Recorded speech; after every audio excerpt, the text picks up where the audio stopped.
डाळीतील पाणी कटाची आमटी बनवण्यासाठी बाजूला काढून ठेवायचं। डाळीतील पाणी पूर्णपणे काढून घ्यायचं, आमटी बनवायची आहे। फोडणीत टाकण्यासाठी आलं लसूण ठेचून घ्यायचं। आमटीत घालण्यासाठी सुकं खोबरं, आलं लसूण मिक्सरमध्ये बारीक करून घ्यायचं। शिजलेल्या डाळीतील पाणी आणि थोडीशी डाळ बाजूला काढलं होतं, त्यात थोडं गरम पाणी घालायचं, याला येळवणी बोलतात। यामध्ये हळद, खोबऱ्याचे वाटण, चवीनुसार तिखट, मी यामध्ये घरी जो बनवतो कोल्हापुरी तिखट ते घातलंय, चवीनुसार मीठ घालायचं, मसाले मिक्स करून घ्यायचे।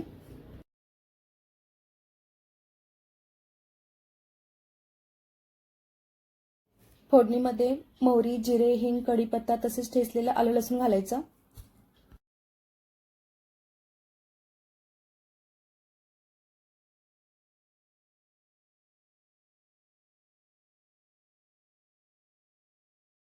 आमटीला छान फोडणी देऊन चांगली उकळी काढायची आणि बाजूला ठेवून द्यायची।